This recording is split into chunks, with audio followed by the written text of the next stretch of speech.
రామాయణం జరిగింది, రాముడు వచ్చిండు, రాముడు పోయిండు అని చెప్పేసి హిందూ హిందూ హిందూ భక్తులు నమ్ముతూ ఉంటారు. రైట్. ఇటు చూసుకుంటే ఈ ఇజ్రాయిల్లో దేవుడు పుట్టిండు, దేవుడు వచ్చిండు, మరియమ్మకు పుట్టిండు, యేసుక్రీస్తు పుట్టిండు అని చెప్పేసి క్రైస్తవులు నమ్ముతారు. వీళ్ళు మహమ్మద్ ప్రవక్త చెప్పేటటువంటి అంశాలన్నీ కూడా ముస్లిం సోదరులు నమ్ముతారు. అంటే ఇదంతా త్రాషా? 100% త్రాషే. 100% ఇవన్నీ నమ్మకాలే. 100% ఇవి నిజాలు కావు.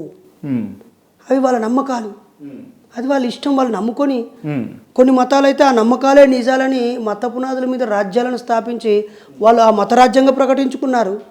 కొన్ని హిందూ దేశాలు హిందువే రాజ్యంగా ప్రకటించుకున్నారు, కొన్ని క్రైస్తవ దేశాలు క్రైస్తవ దేశంగా ప్రకటించుకున్నారు, కొన్ని ఇస్లామిక్ కంట్రీస్ ఇస్లామిక్ దేశంగా ప్రకటించుకున్నారు. భారతదేశంలో ఉన్న మెజారిటీ హిందూ ప్రజలు అరే మాది కూడా హిందూ దేశంలో, మాది హిందూ రాజ్యం కావాలని ఇక్కడున్న వాళ్ళు కూడా కోరుకుంటున్నారు. అంతేగాని మొత్తం సమాజం ఒక్కటేరా, ప్రపంచంలో ఉన్న అన్ని దేశాల్లోని అన్ని మనుషులని ఒకటే దేవుడు తయారు చేశాడు రా, మరి అంతా ఒకే మొత్తం రా, ఒకే దేవుడు రా అని ఎవడు అంటలేడు.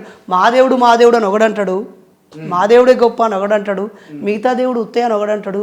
ఈ బ్యాలెన్స్ చేసే కొంతమంది కొంచెం మంచి మనుషులు ఏమోరా నా దేవుడు నాకు గొప్ప, మిగతా వాళ్ళని గౌరవిస్తా, నాకు సంబంధం లేదని హోందాగా ఉంటారు.